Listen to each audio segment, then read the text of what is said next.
Lula e Tarcísio fecham acordo para oferecer casas gratuitas para moradores da favela do Moinho, em São Paulo. E você vai ver também. Militares israelenses admitem, em caráter privado, que Gaza está à beira da fome. A Anvisa publicou uma resolução que proíbe a distribuição e o uso do medicamento Balagame de Tadalafila. O maior estudo realizado pela USP analisou o DNA de mais de 2.000 pessoas e revelou que quase toda a população do Brasil é mixigenada. E ainda, Corinthians joga pela Sul-Americana e se quiser sonhar com a próxima fase, é preciso vencer.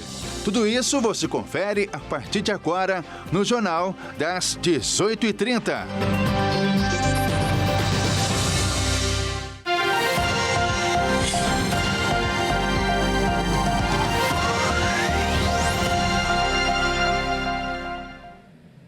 Olá, seja muito bem-vinda e bem-vindo. Nós estamos ao vivo, agora são 18h37 pelo horário de Brasília. Eu sou Ismael Nascimento e a partir de agora você confere comigo as principais notícias desta quinta-feira.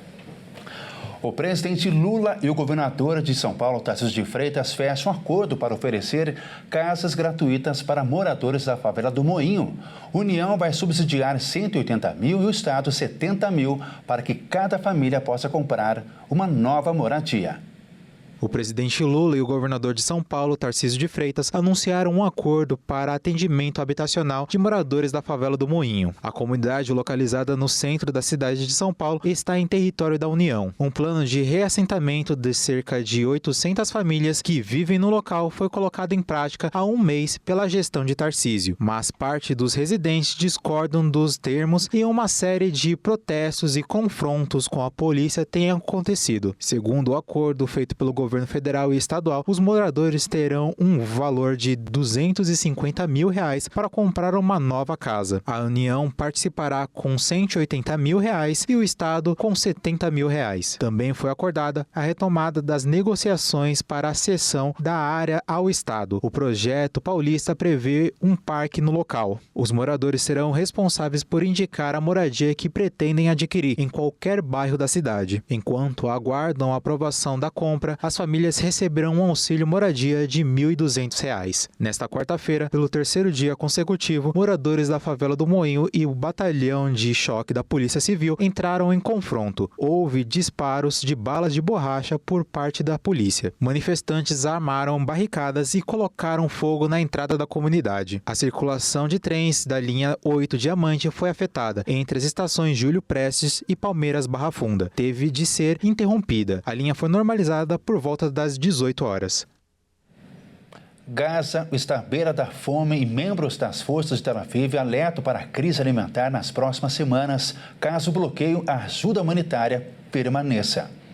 Alguns oficiais militares de Israel afirmam de forma sigilosa que os palestinos na faixa de Gaza enfrentarão fome generalizada, a menos que a entrada de ajuda humanitária seja restabelecida na região nas próximas semanas. Israel cortou os suprimentos em março, pouco antes de romper o cessar-fogo com o Hamas, grupo terrorista que ainda mantém presença em Gaza, apesar das perdas militares. Durante meses, Israel afirmava que o bloqueio de alimentos e combustível em Gaza não representava uma ameaça significativa à população civil, mesmo com os alertas da ONU e de agências humanitárias de que a fome era iminente. Os militares da região alertam seus comandantes de que muitas áreas de Gaza ficarão sem alimentos suficientes para atender às necessidades mínimas, caso o bloqueio não acabasse com urgência. Como a retomada de ajuda leva tempo, eles destacam que a ação precisa ser imediata para evitar a fome. A análise dos militares mostra o abismo entre o discurso público de Israel e suas avaliações internas.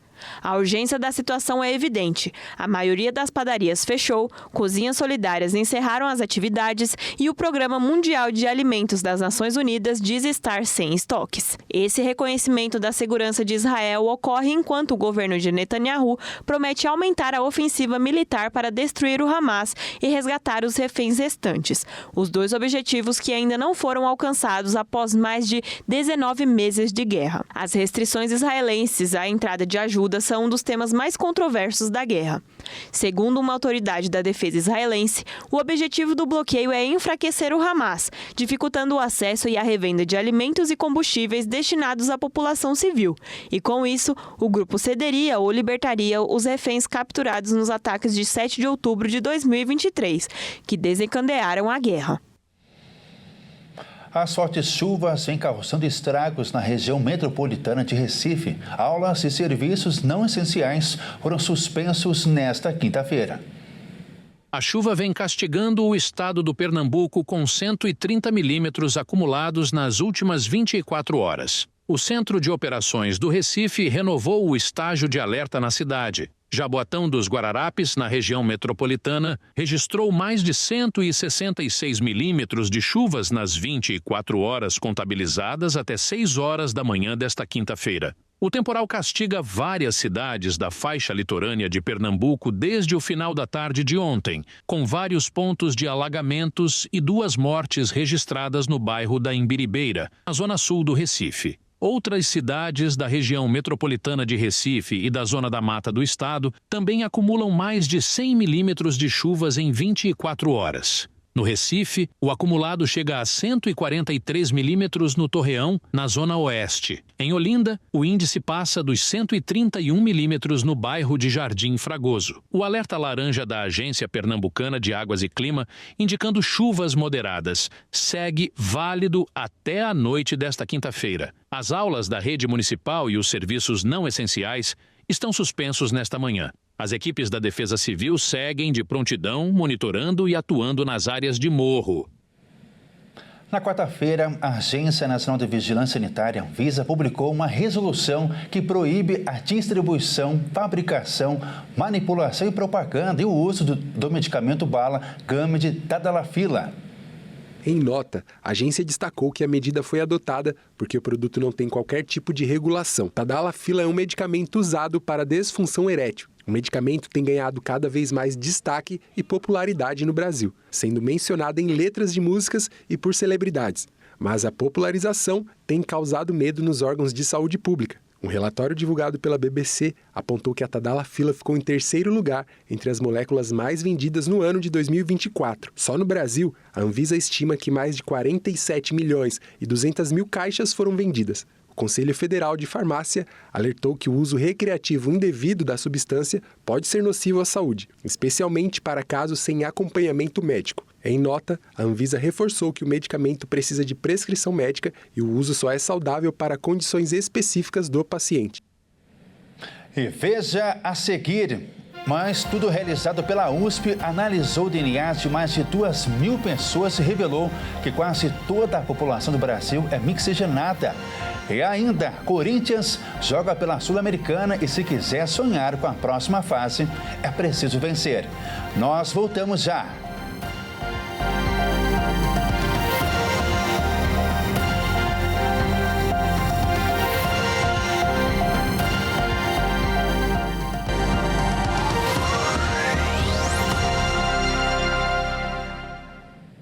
Mais uma vez, seja muito bem-vinda e bem-vindo. Nós estamos de volta e ao vivo agora são 18 horas e 47 minutos pelo horário de Brasília.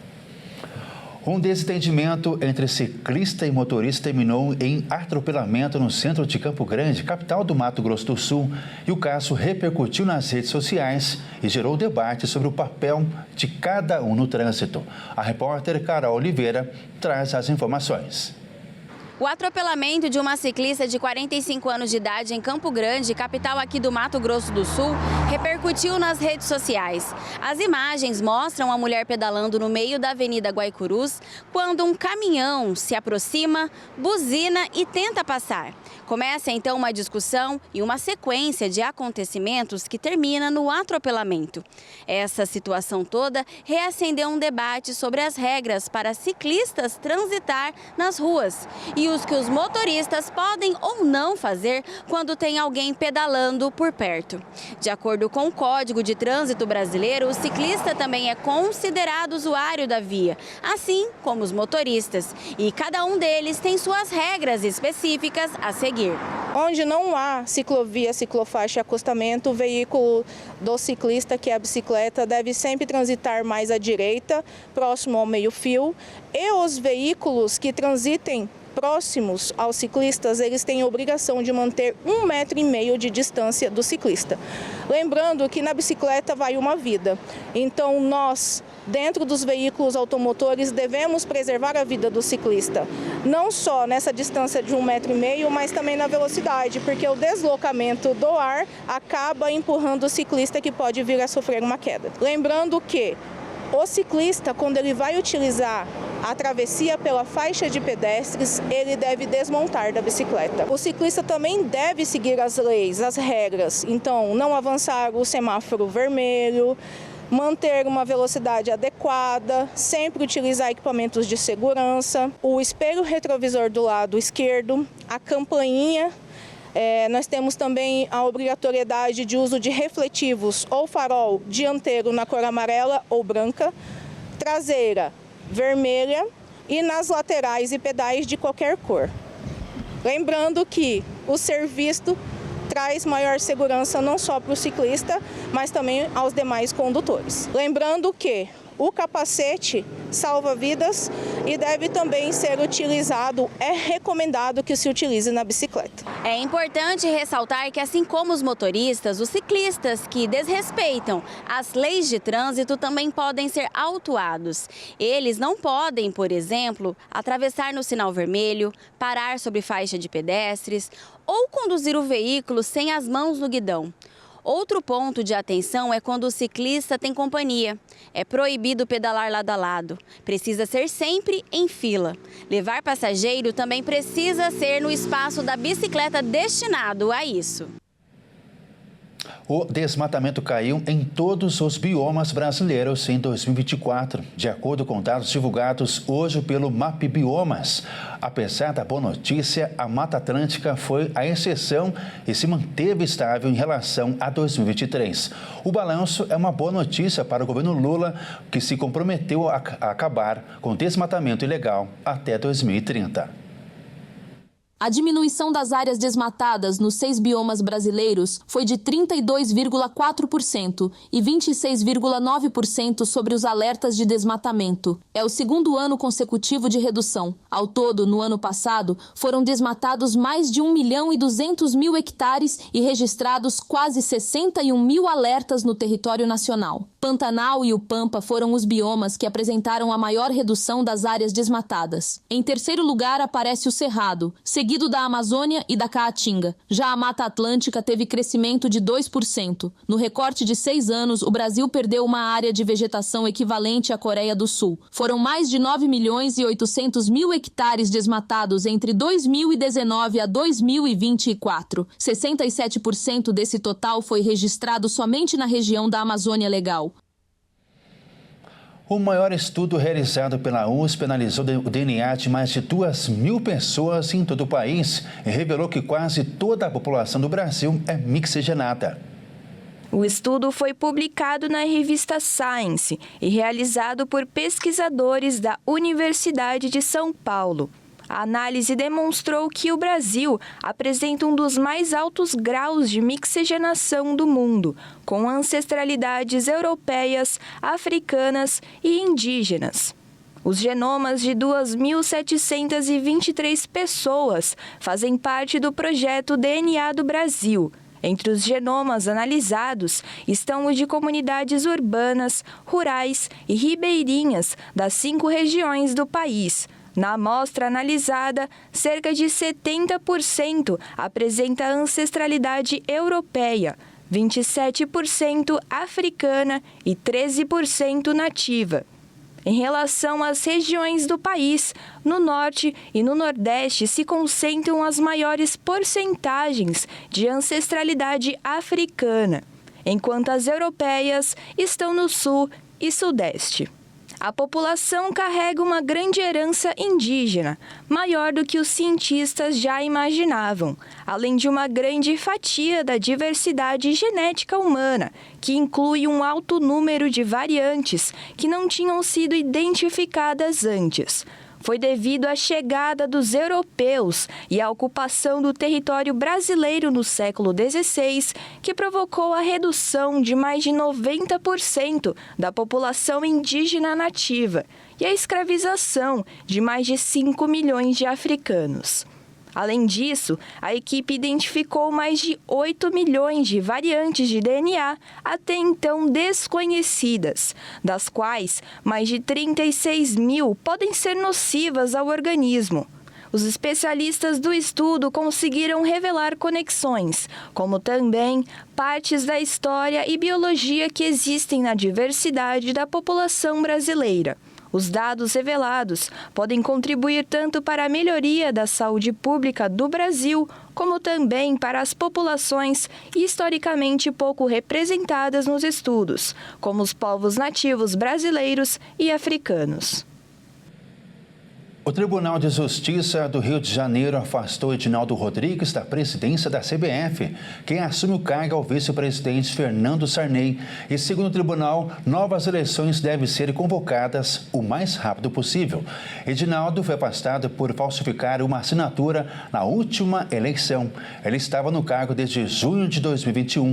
O afastamento cabe recurso e ainda não se sabe quando teremos outra eleição. Logo mais, o Corinthians joga pela Sul-Americana e, se quiser sonhar com a próxima fase, é vencer ou vencer nessa noite. Racing e Corinthians se enfrentam nesta quinta a partir das 19 horas no Estádio Centenário em Montevidéu, no Uruguai, pela quinta rodada do Grupo C da Copa Sul-Americana. Lanterna da chave, o Racing vai a campo apenas cumprir tabela. Embora ainda existam chances mínimas de classificação, a equipe do Uruguai não somou nenhum ponto na competição. São 4 derrotas em 4 partidas disputadas. Os paulistas também vivem situação delicada. Antes visto como favorito do grupo, o Timão tem 5 pontos ganhos e está em terceiro e precisa da vitória para continuar sonhando com a classificação ao mata-mata do torneio. O Huracan lidera com 11 pontos, seguido pelo América de Cali com 7. Os times empataram sem gols ontem na Colômbia. Apenas o líder avança diretamente para as oitavas de final. O segundo colocado disputa uma eliminatória com os terceiros colocados vindo da fase de grupos da Libertadores, para definir as oitavas da Sul-Americana. Apesar de precisar da vitória, Dorival Júnior vai poupar alguns de seus titulares para ter força máxima no clássico de domingo contra o Santos. No jogo de hoje, o Corinthians estreará seu segundo uniforme. A camisa faz referência aos 25 anos da conquista do Mundial de Clubes de 2000 e é predominantemente preta com detalhes em branco. O novo uniforme será utilizado pelo Corinthians em todos os compromissos da equipe como visitante nesta temporada e também no Campeonato Paulista do ano que vem. Com a chegada da nova camisa, o clube aposentará o modelo All Black, que fez sucesso entre os torcedores no ano passado. A camisa 2 tem um design igual ao da camisa 1, mas com a inversão das cores preta e branca. O jornal termina aqui. Obrigado pela sua companhia. Uma ótima noite para você e para sua família. Tchau!